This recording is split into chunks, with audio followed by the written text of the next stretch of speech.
Welcome back to the history of Magic the Gathering, told through a card from every set. After a brief detour to talk about formats, things are back on track this week as we enter the modern era of the game. Today we're going to talk about Mirrodin and Kamigawa blocks. Mirrodin is an infamously powerful block. Like Urza's block before it, it yanked the power level of the game up significantly. Kamigawa is less powerful, but, at least in my opinion, it's very flavourful, and it's a dive into a world inspired by Shinto mythology. Let's give them a look. In October 2003, players left Dominaria and long-form multi-block storytelling behind and set off for the artificial plane of Mirrodin.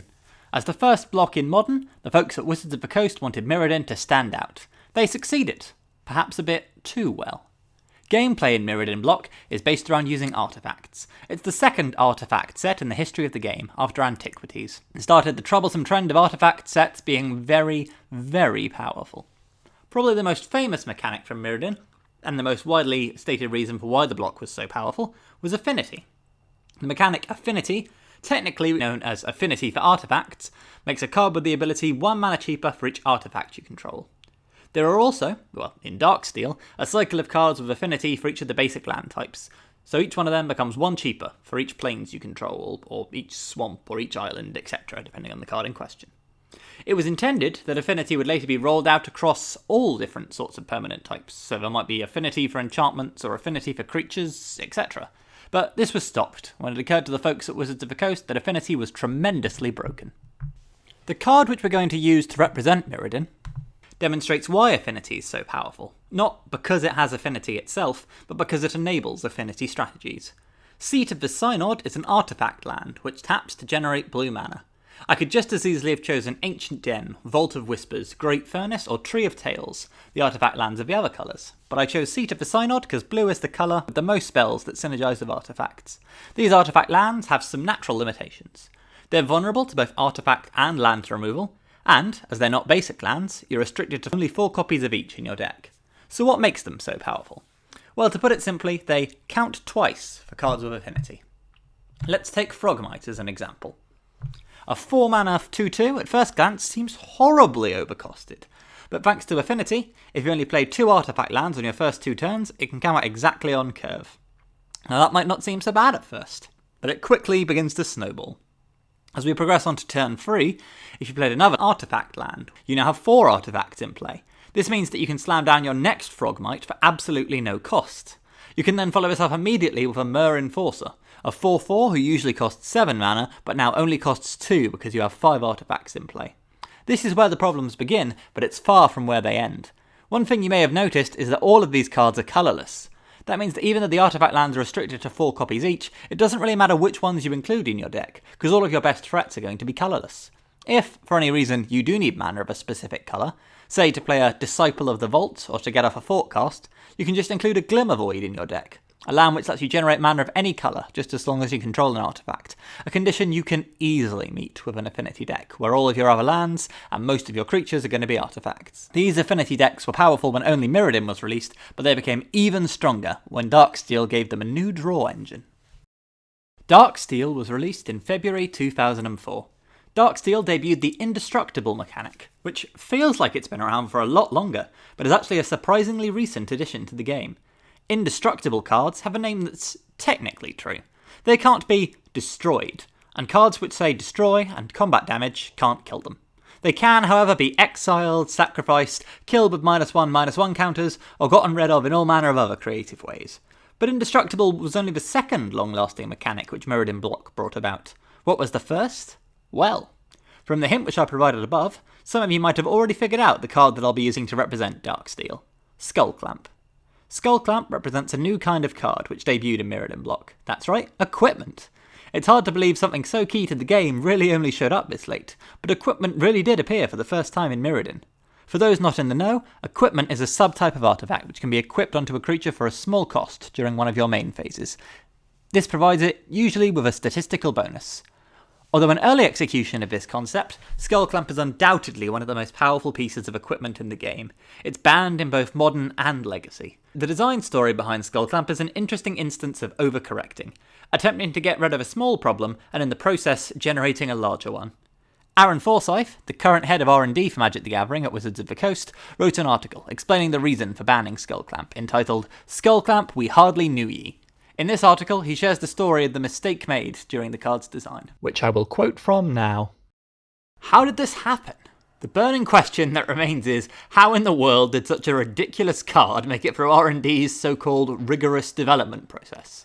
Hey, we all have our bad days.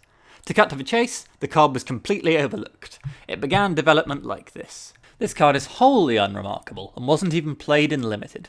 Some fixes were suggested, and the next version created was this. The power and toughness bonus was reasonable, but no one liked the new ability. It didn't make much sense flavour-wise for equipment to allow its wearer to turn into cards, and after about a day, it was changed to equipped creature gets +1/+2. When equipped creature is put into the graveyard from play, draw 2 cards. That card sat in the development file for a long time, untouched and unplayed. Then during one development meeting, a decision was made to push some of the equipment cards. I have co-workers that sheepishly say they remember being in that meeting, but I'm removing all blame from everyone involved. We're taking this one on the chin as a company. Somebody somewhere should have figured this out on time. That's it, in all its glory. The change was made with over a month to go before the set was to be typeset, and none of us even batted an eyelash at the card. Often, when cards are changed that will impact our constructive playtesting, a memo is sent out notifying everyone about the changes and urging people to try the new incarnation of the card. No such memo ever went around regarding Thought Extractor. No one thought of it as necessary. In hindsight, it should have been obvious. Part of the problem was our view that the cards were tainted by its earlier incarnations, which were very bad. In essence, Skullclamp went through many iterations. It began life as a useless piece of draft chaff, and ended up as one of the most broken pieces of equipment in the history of the game. The decision to change it from a card which raised the toughness of the equipped creature to instead make it reduce the toughness is responsible for this massive transformation. The printed iteration of Skullclamp can be equipped onto any of its controller's 1 toughness creatures in order to sacrifice them to draw 2 cards. This is a fantastic deal, especially when used in conjunction with other cards from Mirrodin, like Arcbound Worker, which transfers its +1/+1 counters onto another creature you control, thanks to its modular ability, and Myr Retriever, which fetches an artifact card from your graveyard when it dies, handing you 3 cards for the price of 1. Skullclamp's design is an egregious mistake, but an interesting one. One which Magic the Gathering's designers have admitted to and learned from. I'll end this section with another quote from Aaron Forsythe's article. By no means am I saying that Skullclamp's hidden power is an excuse for us missing it. We're paid professionals, we're supposed to find and fix that stuff. But we were entrenched in our own internal metagame, and this card slipped through the cracks. In June 2004, the sun rose on Mirrodin block for the final time, with the release of 5th Dawn. For the first time, the mechanic Scry, now in every set, was keyworded, and made an official part of the game, making this the 3rd, now almost omnipresent mechanic introduced in the 3rd Mirrodin set in a row. At this stage, the folks at Wizards of the Coast realised that the power level of Mirrodin block was way too high, and attempted to rein it in. No cards with affinity were printed in 5th Dawn, and a shift in focus was undertaken. The mechanic Sunburst, which incentivized players to play 5 colour decks, was brought about. A card with Sunburst enters play with a charge counter on it for each colour of mana used to play it, encouraging players to play decks which use all 5 colours of mana in order to get the maximum of 5 charge counters. Although Sunburst had not previously appeared in Mirrodin block, it was relatively easy to incorporate into your deck if you wished to, due to Mirrodin's focus on colourless artefacts. One of the cleanest executions of the Sunburst mechanic can be seen on the card Heliophile. Heliophile is a 5 mana artifact, which can thus get a maximum of 5 charge counters. You can then sacrifice it for 2 mana in order to deal damage equal to the number of charge counters on it to target creature or player. So a maximum of 5 damage if you're using it in a deck where you've been able to optimally play it using 1 mana of each colour, and a minimum of 0 damage if for some reason you play it using only colourless mana. By and large, most of the Sunburst cards haven't impacted the game terribly much. The power level of Mirrodin was already so high, and many of these cards were intentionally printed at a lower strength, so that their competitive viability wasn't all it could be. There is one notable exception, however. Engineered Explosives, which will be our card to represent 5th Dawn. Engineered Explosives costs X mana, has Sunburst, and can be sacrificed at the cost of 2 mana in order to destroy every non-land permanent in play with a mana cost equal to the number of charge counters it has on it. Engineered Explosives has become a powerful tool for control decks to fight back against their aggro rivals. What makes Engineered Explosives the best Sunburst card is that it doesn't need to be in a 5 colour deck. Bringing out Engineered Explosives using only 2, or even only 1 colour of mana is often significantly better than playing it using a mana of every colour. Let's use the example I just described of a control deck against an aggro deck. You can sideboard engineered explosives into your deck for round 2, and you're paying only 1 for it. Then another 2 to activate it. You're able to sweep every single Monastery Swift Spear, Soul Scar Mage, and Vexing Devil on your opponent's side of the board straight into the graveyard. Thus, although the Sunburst mechanic was largely a dud, engineered explosives demonstrates that, at least in this one instance, it could really go off. So with Mirrodin block over and done with, up next is Kamigawa. Champions of Kamigawa came along in October 2004. The transition from Mirrodin to Kamigawa is in many ways similar to the earlier shift from Urza's block to Mercadian Masks. Mirrodin, like Urza's block, was game-breakingly powerful, whilst Kamigawa, like Masks' block, was a deliberate attempt to bring the game's power back under control. Unlike Mercadian Masks, however, Kamigawa block is still popular. It has a devout fanbase who consistently and constantly petition Wizards of the Coast for a return to the plane. Given that Kamigawa sold poorly, however, the chances of such a return are unfortunately relatively slim. Kamigawa block was built around what's called top-down design. In other words, the flavour and the aesthetics of the set were decided upon first, and then mechanics were built around that. Unlike a bottom-up set, where the mechanics are thought of first and then flavour is brought in to fit around those mechanics. Kamigawa is based on Shinto, the mythology of Japan.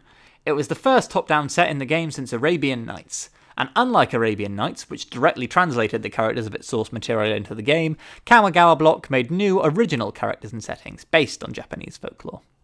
The block told the story of a war between the material world of mankind and the spiritual world of Kami. Now, Kamigawa block has many themes running through it, several of which we'll touch on here, but one of its most notable drives was its legendary theme. Every single rare creature in the block is legendary, which adds additional characters to the mythological pantheon they're building for the set. Dominaria, released in 2018, has now become the new Legendary Matters plane, sort of stealing Kamigawa's thunder and raising further doubts about whether the plane will return in future. Probably the weirdest legendary creatures on Kamigawa are the flip cards. Not to be confused with double-faced cards introduced in Innistrad, flip cards can be flipped vertically when the right conditions are met, in order to transform them from a mundane, generic creature into a legend. The card we'll be using to describe the set is one of these flip cards. Nezumi Shortfang is a 1/1 for 2. If you pay 2 mana, Shortfang can be tapped down to make your opponent discard a card. Then, if your opponent's hand is empty, Nezumi Shortfang is flipped, becoming the best-named card in the entire game. Stab Whisker the Odious. Stab Whisker causes your opponent to lose 1 life for each card fewer than 3 in their hand. This generally shows how flip cards operate. The mundane half has an ability which enables them to transform, and the transformed half has an ability which rewards you for making use of the previous effect. Flip cards were used throughout the block, with their most creative execution coming in Saviours of Kamigawa, which features a cycle of flip cards which began as legendary creatures already, but then became enchantments once they were flipped. Erayo Soratame Ascendant is the most notable of these cards, being banned into Commander, as its ability to counter the first spell played by each opponent on each of their turns is extremely effective in a format with so many players. Flip cards are, let's say, unique. Their artwork often looks quite nice, but their frames don't. They're a bit of a confusing eyesore to look at, and when they're tapped down, it can be frustrating to remember to rotate them back up to the correct state. I mentioned before that they shouldn't be confused with double-faced cards on Innistrad, and indeed, double-faced cards probably render these cards obsolete. They execute the same idea of a creature transforming from one state to another, but they convey this idea in a much cleaner and more appealing way, even if they do require card sleeves, or little checklist cards in order to function. Betrayers of Kamigawa was released in February 2005. Given that Kamigawa is a world based on Shinto, it was home to plenty of samurai, and all, and I do mean all of them, had the ability Bushido. Cards with Bushido gain increased stats whenever they block or become blocked. Mark Rosewater has stated how he wishes Magic's designers had done something else to convey samurai identity, because Bushido, while it conveys their prowess in combat, isn't a terribly interesting mechanic, and doesn't really scream samurai. Given that Champions of Kamigawa brought samurai into the game, it was perhaps inevitable that Betrayers of Kamigawa had to introduce ninjas. Just as every samurai from Kamigawa had Bushido, every ninja from the block has ninjutsu. All 9 of them. This created less of a problem than all of the samurai having Bushido, however. Partially because there were fewer ninjas, so ninjutsu was less omnipresent, and partially because ninjutsu is fantastically evocative. Whenever a creature you control damages an opponent directly, you can pay the ninjutsu cost of a ninja in your hand to swap your unblocked attacker with that ninja. A wonderfully evocative way of showing ninjas emerging from the shadows to stealthily strike at opponents. And also it creates contrast with the samurai. Bushido only activates when your creatures are fighting one another, a sort of honourable combat. While ninjutsu only activates when they're unblocked and striking an opponent's weak point, like a ninja striking out from the shadows. But the card I'll be using to represent Betrayers of Kamigawa isn't a ninja or a samurai, but rather a weapon one of the plane's most famous ninjas once wielded. Umezawa's Jite. Wielded by the legendary hero Toshiro Umezawa to bring an end to the Kami War, this Jito, a kind of small bladed weapon used by the Imperial Guards and later the police in Japanese history, is a weapon of great power. Such great power, in fact, that it's banned in Modern, right alongside Skullclamp. Let's talk about why. Whenever the creature Umezawa's Jite is equipped to deals combat damage, the Jite, notably not the equipped creature, gains 2 charge counters. A charge counter can then be removed from a Jite at any time in order to do one of 3 effects. Number 1. Give the equipped creature +2/+2. This is very nice, as a single hit with the Jite provides 2 charge counters, meaning that the equipped creature can gain +4/+4 after only a single strike with the Jite. Number 2. Give any opponent's creature -1/-1. So in other words, -2/-2 after a single strike. A pretty powerful removal option. And number 3, gain 3 life, which, I guess you can also use this ability if you really need to. So, what makes this so powerful? Well, 2 of the 3 effects are very, very good, especially considering both the Jite's low cost to play and its low cost to equip. Also, the counters which go on the Jite are charge counters, the same sort of counters which many cards from Mirrodin interact with and can place on your artifact. In the right deck, you don't even need to equip the Jite onto a creature. Just play a bunch of cards to pump your Jite full of counters, or proliferate extra counters onto it, and then use its effect to wipe your opponent's board. Or if it is equipped, and the creature wielding it either has trample or is unblocked, their stats can be pumped up to lethally high levels surprisingly quickly. All of this just goes to show that Wizards still had a ways to go in balancing equipment. Skullclamp and the Jite both stand out as some of the most powerful pieces of it in the game, and it's no coincidence that they both came along so early and so close to one another. Just like Fifth Dawn before it, Saviours of Kamigawa, which came out in June 2005, attempted a last-minute pivot in order to throw a new theme into the set. Whilst Fifth Dawn had used Sunburst to shake things up, Saviours of Kamigawa attempted to make hand size matter. This worked with the Moonfolk, like Tamiyo, who'd already had a theme of returning lands to your hand, and had been printed in the 2 prior sets, but lots of new cards were introduced to really push this idea. The most exciting of these cards were the Morrow cycle, a cycle of 5 legendary Kami spirits who all got stronger the more cards you had in your hand, apart from Adamaro First to Desire, who got stronger the more cards were in your opponent's hand, punishing them if they attempted one of these strategies. But the cards we'll be using to talk about how the set made hand size matter were much less viable. The ability Sweep was only given to 4 cards, and all 4 of them are terrible. A card with Sweep lets you return X lands you control to your hand and grant a scaling bonus. These effects are all awful, because they set your momentum back significantly and only provide a small positive effect to offset this steep cost. Barrel Down to Kenzen deals damage to target creature equal to twice the number of mountains you return to your hand. Sink into Takemura makes your opponent discard cards equal to the number of swamps you return to your hand. Plowfu Reito gives one of your creatures +1/+1 for each planes you return to your hand. Whilst the card we'll be using to represent the set, Charge Across the Araba, gives all of your creatures +1/+1 for each planes you return. Although this is perhaps the least bad of this group of awful cards, as it can potentially be useful as a final flourish to buff all of your creatures before one final charge at the opponent, you'll better hope this strike finishes them, because otherwise all of your planes will be back in your hand, and you'll need to spend several turns rebuilding your board presence, and for 5 mana, there are probably significantly better finishes you can use. The one thing which is notable about these spells, however, is that they're all arcane, a subtype of instant and sorceries which is only used in Kamigawa. Arcane spells can have other spells spliced on top of them, allowing you to cast a spliced spell without using it from your hand. This lets you cast the same effect again and again. There are neat mill decks you can build by recurring the card Dampen Forts over and over like this. Although arcane spells have never been seen again, the splice mechanic returned in Modern Horizons, showing that maybe splicing has a future. Alright, that's our 2 blocks covered for today.